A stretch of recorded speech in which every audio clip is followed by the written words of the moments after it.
Hey guys, welcome back to SK भैया। तो ये है क्लास 10th का केमिस्ट्री का चैप्टर 1 का पार्ट 2। वीडियो को पूरा एंड तक वॉच करना, बहुत मज़ा आने वाला है। एंड हाँ, बहुत से स्टूडेंट्स अभी भी वीडियो को वॉच कर रहे हैं बट वीडियो को लाइक चैनल को सब्सक्राइब नहीं कर रहे हैं। तो स्टूडेंट्स अभी वीडियो को लाइक करके चैनल को भी प्लीज़ सब्सक्राइब कर लो। नोट्स टेलीग्राम चैट पर प्रोवाइड हो जाएगा। चलो एक्सप्लेनेशन को स्टार्ट करते हैं। पढ़ने जा रहे हैं हमारे शॉर्ट आंसर टाइप क्वेश्चन का क्वेश्चन नंबर 21। ठीक है, तो चलो देखते हैं। क्वेश्चन नंबर 21 में देखो ये लिखा हुआ है कि what do you mean by a precipitation reaction. इन्होंने सबसे पहले ये कहा कि प्रेसिपिटेशन रिएक्शन क्या होती है और उसको एक्सप्लेन करो एग्जाम्पल के साथ। ठीक है, तो चलो इसका आंसर देखते हैं हम लोग। तो देखो आंसर में लिखा गया कि जो हमारी केमिकल रिएक्शन है ना, वो हमारी एक्वेशियस सॉल्यूशन के साथ जो है इनसॉल्युबल सब्सटेंस में बिहेव करेगी। भैया इनसॉल्युबल सब्सटेंस में कैसे बिहेव करेगी, देखो प्रेसिपिटेट हो जाएगा। यहाँ पे प्रेसिपिटेट का मतलब ये होता है कि यहाँ पे जो हमारा एक्वेशियस सॉल्यूशन है, अगर उसमें हम कोई भी केमिकल रिएक्शन अगर ऐड कर रहे हैं तो वो हमारा प्रेसिपिटेट बन रहा है। यानी डबल रिएक्शन हो रही है, यहाँ पे प्रेसिपिटेट बन रहा है। ठीक है, डबल रिएक्शन को बोलते हैं यहाँ पे प्रेसिपिटेट रिएक्शन। ठीक है, तो इसी को बोलते हैं यहाँ पे प्रेसिपिटेट रिएक्शन। देखो लिखा भी हुआ है आगे। अगर एग्जाम्पल देखें तो यहाँ पे हमने प्रेसिपिटेट लिया, यहाँ पे silver chloride aqueous silver nitrate add किया यहाँ पे सॉल्यूशन में, तो यहाँ पे जो हमारा बनेगा वो पोटेशियम क्लोराइड बन जाएगा। ठीक है, समझ में आया। चलो एग्जाम्पल देखते हैं। एग्जाम्पल में लिखा है इन्होंने AgNO3 प्लस में NaCl। तो यहाँ पे सिंपल सी बात है कि AgCl और NaNO3 निकल जाएगा। ठीक है, यानी सिल्वर के साथ क्लोराइड आ जाएगा एंड हमारा सोडियम के साथ नाइट्रेट आ जाएगा। ठीक है, समझ में आ गया। तो क्वेश्चन नंबर 21 हमारा ये कहता है। चलो आपको आता है क्वेश्चन नंबर 22। क्वेश्चन नंबर 22 में हमसे ये कहा गया कि एक शाइनी ब्राउन कलर्ड एलिमेंट है जो कि हमारा X दिया हुआ है। On heating the air becomes, अगर उसको हम हीट कर रहे हैं एयर की प्रेजेंस में, ठीक है, वो उसका कलर क्या होगा, यहाँ पे ब्लैक हो जाएगा। भाई देखो, अगर कोई भी चीज़ को अगर हम हीट करते हैं तो उसमें जो बर्न जो निकलता है ना, यानी तो हमारा जो क्लाउड निकलता है, यानी धुआं जो निकलता है ना, क्लाउड तो बादल हो गया, मतलब स्मोक जो निकलता है ना, मतलब वो होता है हमारा ब्लैक। ठीक है, अगर यहाँ एलिमेंट का नेम पूछा जाए तो वो X हो जाएगा हमारा। And the black colour compound, जो हमारा ब्लैक कलर कंपाउंड है वो क्या देगा हमको, कौन सा कलर देगा हमको। तो बेसिकली यहाँ पे इन्होंने ये आंसर्स में कहा कि हमारा जो शाइनी ब्राउन कलर है वो एलिमेंट उसका X है, तो वो हमारा कॉपर होगा। भैया कॉपर कैसे हो जाएगा, क्योंकि यहाँ पे तो उन्होंने कोई एलिमेंट दिया ही नहीं है। देखो अगर शाइनी ब्राउन कलर की बात करें तो वो सिर्फ कॉपर देता है। शाइनी ब्राउन कलर, ध्यान रखो कौन सा एलिमेंट एंड कौन सा कंपाउंड देता है, हमारा कॉपर कंपाउंड देता है। ठीक है, जो मेटल है हमारा कॉपर देता है। ऑन हीटिंग इन एयर, अगर एयर के प्रेजेंस में उसको हम हीट कर रहे हैं, it forms a copper oxide, तो वो क्या बन जाएगा, हमारा कॉपर ऑक्साइड बन जाएगा। ठीक है, क्योंकि एयर के प्रेजेंस में है, एयर में क्या होता है, हमारा ऑक्सीजन होता है। ठीक है, तो वो ऑक्साइड हो जाएगा हमारा। Which is a black in colour, उसका कलर कैसा हो जाएगा, ब्लैक हो जाएगा। ठीक है, the chemical reaction and above the situation is, जो केमिकल रिएक्शन की जो सिचुएशन होगी ना, वो हो जाएगी हमारी 2CuS यानी कॉपर सल्फेट। अगर ऑक्सीजन के साथ हम रिएक्ट करा रहे हैं यानी हीट करा रहे हैं तो यहाँ पे 2CO बन जाएगा, यानी कॉपर ऑक्साइड हमारा बन जाएगा। ठीक है, तो क्वेश्चन नंबर 22 हमसे ये रिप्रेजेंट करने को कहा गया है। अब आता है हमारा क्वेश्चन नंबर 23। क्वेश्चन नंबर 23 में हमसे कहा गया why do we apply the paint on the iron articles. Iron articles में इन्होंने कहा कि अप्लाई करो पेंट को। कौन सा पेंट भैया कहा है इन्होंने, ये तो हम लोग को पता नहीं। अब आंसर्स में देखेंगे कौन सा पेंट का है। देखो इन्होंने कहा गया कि अप्लाई करना है यहाँ पे आयरन आर्टिकल्स पे हमको, order to preventing the rusting. देखो बेसिकली रस्टिंग का मतलब ये होता है कि अगर जंग लगता है, ठीक है, अगर कोई भी तुम लोहे की चीज़ छोड़ दोगे, जैसे कोई भी मेटल है, तुम उसको 2-3 दिन के लिए छोड़ दो तो उसमें हल्का हल्का रस्टिंग होने लगेगी, यानी जंग लगने लगेगा। तो उसी को प्रोटेक्ट करने के लिए हम लोग करते हैं यहाँ पे पेंट का यूज़ करते हैं। पेंट में भैया ऐसा क्या होता है, पेंट में हमारा यहाँ पे एथेनॉल होता है, प्लस में और बहुत सी ऐसी गैसेज होती हैं, एटमॉस्फेरिक गैस, ऑक्सीजन की गैसेज होती हैं जो कि रिएक्ट करके एक केमिकल रिएक्शन बनाती हैं। तो वो केमिकल रिएक्शन अगर तुम किसी भी रस्टिंग पे अगर अप्लाई करते हो तो वहाँ पे भी एक रिएक्शन कंटिन्यू हो जाएगी। भाई अगर किसी जंग पे अगर तुम पेंट लगा रहे हो, यानी एथेनॉल और प्लस अदर की ऑक्सीजन गैसेज को अगर तुम ऐड कर रहे हो तो वो रिएक्शन होगी ना वहाँ पे। तो जब रिएक्शन होगी तो उसी को बोलते हैं यहाँ पे हम रिएक्शन ऑफ पेंट। उस पेंट के साथ एक रिएक्शन होगी। ठीक है, आयरन आर्टिकल्स में। फिर यहाँ पे इन्होंने ये कहा कि iron articles do not the contact in atmospheric oxygen. Iron articles के जितने भी हमारे आर्टिकल्स हैं तो वो रिएक्ट नहीं करेंगे किसके साथ, कॉन्टेक्ट में नहीं आएंगे किसके साथ, एटमॉस्फेरिक ऑक्सीजन के साथ। And react with the inform the iron oxide, और रिएक्ट करने के बाद हम क्या बनाएंगे वहाँ पे, रिएक्ट ऑक्साइड बनाएंगे वो। ठीक है, आयरन के साथ ऑक्साइड बनाएंगे, क्योंकि देखो वो ऑक्सीजन के प्रेजेंस में हो रहा है ना। अगर तुम पेंट करते हो तो ऑक्सीजन के साथ में हो रहा है कि नहीं हो रहा, वहाँ पे एयर कंज्यूम होती कि नहीं होती, तो वो एयर की भी रिएक्शन हो रही है वहाँ पे। देखो बेसिकली पेंट में अगर कोई भी बात करी जाए तो वहाँ पे यहाँ पे रिएक्शन हमारी कंटिन्यू हो जाएगी। सॉरी स्क्रीन बंद हो गई थी। हाँ, तो रिएक्शन हमारी कंटिन्यू हो जाएगी, तो रस्टिंग इज प्रिवेंटेड, तो इसी को बोलते हैं यहाँ पे प्रिजर्व्ड हो जाएगी वो रिएक्शन। ठीक है, समझ में आ रहा है। अगर कोई भी डाउट एंड कोई भी इशू है तो प्लीज़ कमेंट बॉक्स में बता देना, नहीं तो सारे कंसेप्ट तुम लोगों के आई होप कि क्लियर हो रहे होंगे।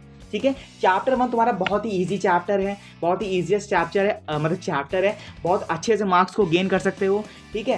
तो भाई प्लीज़ अच्छे से वॉच करो वीडियो को एंड चैप्टर्स को अच्छे से पढ़ो, ठीक है। मोस्ट इंपॉर्टेंट क्वेश्चन मैंने तुम लोग को इसलिए कराया है, ठीक है, तुम लोग के सारे कंसेप्ट्स को क्लियर हो जाए। और प्लीज़ जो भी स्टूडेंट वीडियो को देख रहे हैं प्लीज़ वीडियो को लाइक करके चैनल को सब्सक्राइब करके ही जाना, ठीक है। चलो स्टार्ट करते हैं, मतलब कंटिन्यू करते हैं अब। चलो 24 क्वेश्चन में हमसे ये कहा गया कि oil and fat containing the food items. देखो ऑयल और फैट हम फूड में होता ही होता है, ठीक है, कंटेन होता है। Are the flushed with the nitrogen, अगर नाइट्रोजन के साथ हम फ्लश्ड कर दें, यानी नाइट्रोजन अगर ऑक्सीजन की जगह हम नाइट्रोजन डाल दें तो क्या होगा, क्यों, कैसा रहेगा। चलो हम देखते हैं अब आंसर्स में। तो आंसर में हमसे ये कहा गया कि जो ऑयल और फैट है वो कंटेन करेगा हमारे फूड आइटम्स को, ठीक है। Get the rancid due to the oxidation with the atmospheric oxygen, वो ऑक्सीडेशन करेगा किसके साथ, एटमॉस्फेरिक ऑक्सीजन के साथ, ठीक है। Oxygen which the food gets on the odour, वो ओडोर का मतलब ये होता है कि बहुत ही मीठा टेस्ट होगा। ओडोर का मतलब होता है यहाँ पे मीठा टेस्ट, ठीक है, बहुत ही स्वीट इन टेस्ट, ठीक है। तो यहाँ पे जो फॉर्मेशन होगा हमारा यहाँ पे उस फैटी एसिड्स का वो कुछ मॉलिक्यूल्स में होगा। भैया मॉलिक्यूल्स में कैसे होगा, देखो बेसिकली यहाँ पे इन्होंने ये कहा कि अगर फूड आइटम्स में अगर ऑयल है तो ऑयल के जो मॉइस्चर होंगे वो मॉलिक्यूल्स के पॉइंट में होंगे, मॉलिक्यूल्स के फॉर्म में होंगे। जो हमारा फैट्स है वो भी हमारे मॉलिक्यूल्स के फॉर्म में होंगे। तो जब ये मॉलिक्यूल्स के फॉर्म में जब होते हैं तो यहाँ पे जो मॉलिक्यूल्स प्रेजेंट होता है उसको बोलते हैं यहाँ पे रेंसिडिटी, यानी हम यहाँ पे एक एसिडिटी होने लगती है उस मॉलिक्यूल्स के साथ में। देखते नहीं कभी भी गैस बनने लगती है स्टमक्स में, तो कुछ ज़्यादा इसी वजह से होता है कि वहाँ पे ऑयल की एंड जो हमारा फैट है उसके जो मॉलिक्यूल्स है वो आपस में कॉन्टैक्ट होते हैं, तो वहाँ पे एक एसिड टाइप का बिहेवियर होता है।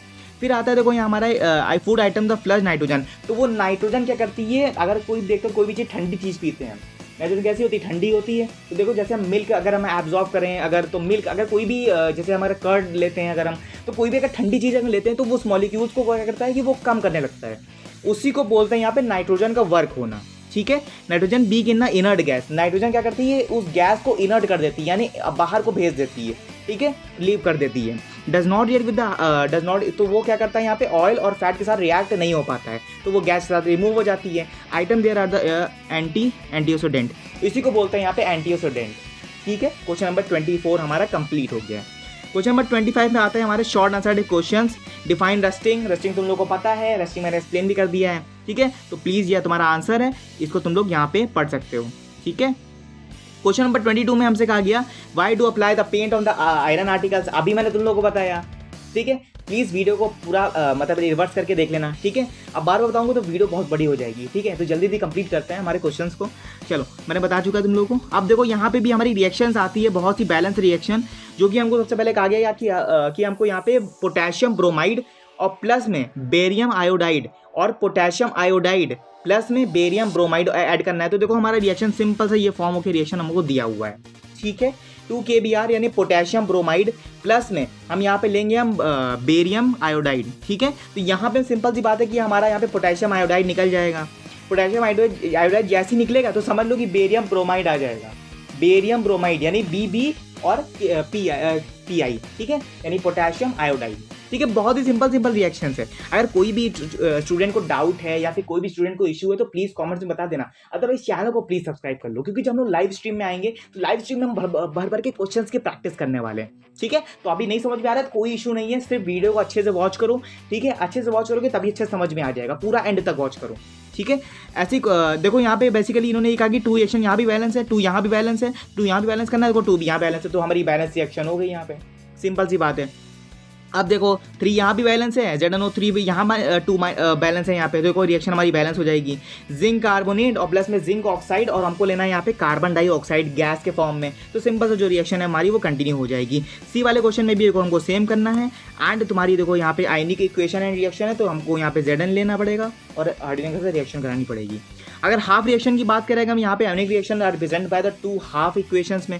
अगर 2 हाफ इक्वेशंस की अगर बात करें तो राइट दिस इक्वेशन, देखो इक्वेशन यहाँ लिखी हुई है, जिंक की लिखी हुई है। अगर जिंक पे अगर 2+ है तो 2 इलेक्ट्रॉन्स निकल जाएंगे हमारे, अगर हाइड्रोजन पे हमारे 2 इलेक्ट्रॉन्स है तो 2 इलेक्ट्रॉन्स वो निकल जाएंगे, तो H2 बच जाएगा हमारा, ठीक है। Explain why this redox reaction, भाई रिडॉक्स रिएक्शन क्या होता है, जिसमें हमारा ऑक्सीडेशन रिडक्शन दोनों होता है, उसी को बोलते हैं रिडॉक्स रिएक्शन, ठीक है, समझ में आ रहा है। जिसमें हमारा ऑक्सीडेशन भी हो रहा हो, उस रिएक्शन में हमारा रिडक्शन भी हो रहा हो, उसी को बोलते हैं यहाँ पे हम रिडॉक्स रिएक्शन, ठीक है, समझ में आ गया होगा। Redox reaction is one of the oxidation reduction is simultaneously, मैंने तुम लोग को बता दिया, ठीक है। अब तुम लोग रीड कर लेना।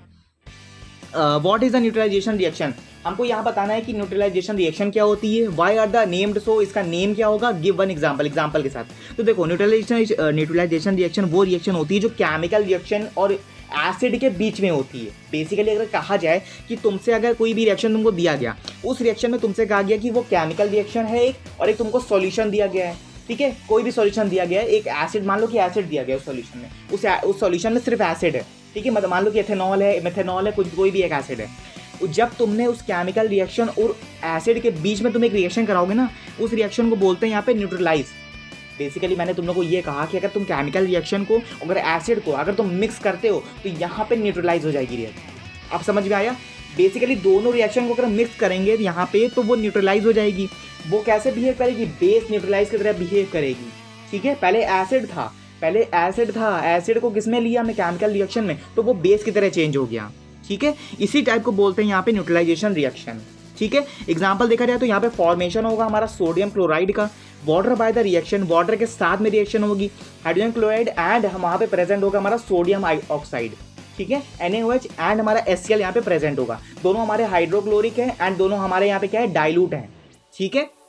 देखो यहाँ पे रिएक्शन भी लिखी गई है, HCl प्लस में NaOH, बहुत आसान है कि NaCl हो जाएगा और हमारा H2O निकल जाएगा, ठीक है। समझ में आ रहा है ना?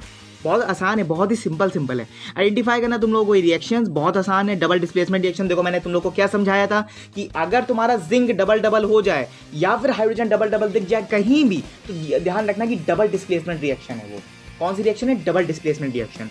सब लोग अभी कॉमेंट्स में स्टूडेंट डबल डिस्प्लेसमेंट का रिएक्शन का एग्जांपल लिखोगे, अभी तुम लोग डिस्प्लेसमेंट रिएक्शन का एग्जांपल दोगे कॉमेंट्स में, ठीक है। सब लोग सारे स्टूडेंट्स दोगे, ठीक है। अब देखो फिर आता है हमारा क्वेश्चन नंबर 2 में। देखो डिस्प्लेसमेंट रिएक्शन दिया गया हमारा 2NaBr और प्लस में Cl है, तो जाहिर सी बात है यार बहुत ही आसान है। 2NaCl और प्लस में Br निकल जाएगा, Br2 हमारा ब्रोमाइड निकल जाएगा क्योंकि हमारा 2+ का चार्ज है हमारा। जब बात करें इलेक्ट्रॉनिक कन्फिग्रेशन की, तो वहाँ पे जो हमारे इलेक्ट्रॉन्स होते हैं वो 2+ में होते हैं, टूटते हैं बोरॉन में, तो यहाँ इक्वेशन हो जाएगा सॉल्यूशन। फिर आता है हमारा डिकम्पोजिशन रिएक्शन में हम हीट कराएंगे। डिकम्पोजिशन में हमेशा डिकम्पोज कराते हैं। डिकम्पोजिशन रिएक्शन में हमेशा हम डिकम्पोज कराते हैं किसको भैया? हीट को। जब हीट करोगे तभी तो डिकम्पोज हो गया, तो वो हमारी डिकम्पोजिशन रिएक्शन हो जाएगी। सिंपल है कि नहीं? 2CO और प्लस में दिया गया हमारा हीट कराएंगे तो 2Cu + O2 में निकल जाएगा गैस के फॉर्म में। ये देखो एक क्वेश्चन तुम्हारा है, इस क्वेश्चन को मैं तुम लोग को होमवर्क दे रहा हूँ, बहुत ही आसान है, एक रिएक्शन है तुम्हारी, इसको प्लीज़ पढ़ लेना। क्वेश्चन नंबर 7 की बात करें तो यहाँ पे भी रिएक्शन हमको सेम दिया गया है। देखो name of the substance HCl oxidise Cl2, name of the oxidising agent, the oxidising agent is MnO2, ठीक है, मैग्नीज ऑक्साइड हो जाएगा हमारा, ठीक है। तो यहाँ पे रिएक्शन का नाम क्या हो जाएगा? MnO2, name the reducing agent हमारा HCl हो जाएगा, MnCl2 हो जाएगा, ठीक है। MnCl2 यहाँ पे फॉर्म हो जाएगा ऑक्सीडाइज करके। Give the example thermal decomposition reaction हमारा क्या होता है? यहाँ पे थर्मल डिकम्पोजिशन रिएक्शन वो रिएक्शन होती है जो MgCO3 निकालती है। बेसिकली अगर हीट कराएंगे तो MgO और CO2 निकल जाएगा। इलेक्ट्रोलाइटिक डिकम्पोजिशन रिएक्शन क्या होती है हमारी? इलेक्ट्रोलाइट को बेसिकली यहाँ पे क्या करती है? प्रेजेंट करती है। जब इलेक्ट्रोलाइट को यहाँ पे प्रेजेंट करेगी तो यहाँ पे जो हमारी डिकम्पोजिशन रिएक्शन है वो डिकम्पोज होगी यहाँ पे, ठीक है, इन फॉर्म्स में।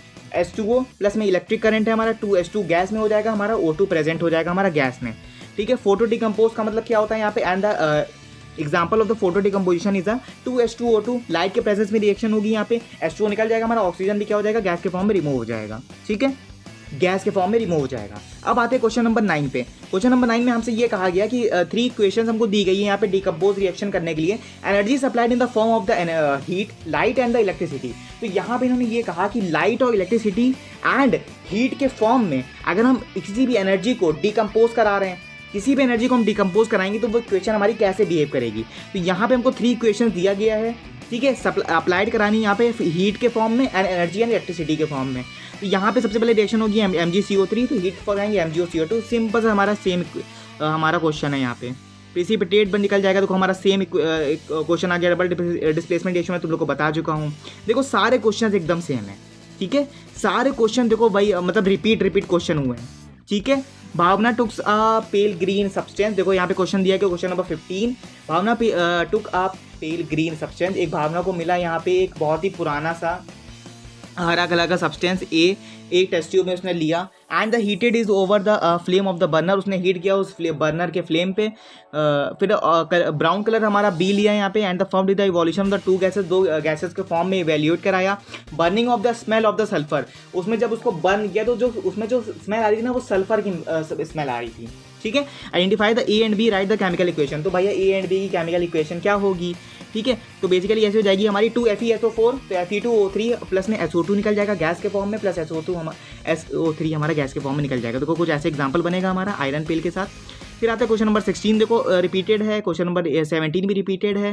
क्वेश्चन नंबर हमारा बी भी रिपीटेड है। कोई जो टाइप्स ऑफ रिएक्शन क्या होगी हमारी? Double displacement reaction, both the compounds are the getting the displace. Double displacement reaction में हमारे दो कंपाउंड्स होते हैं, डिस्प्लेस होते हैं। बस पहले हमारा प्रोडक्ट होगा, फिर हम उसका क्या करेंगे, रिएक्टेंट लिखेंगे, फिर हम उसका सॉल्यूशन कर देंगे।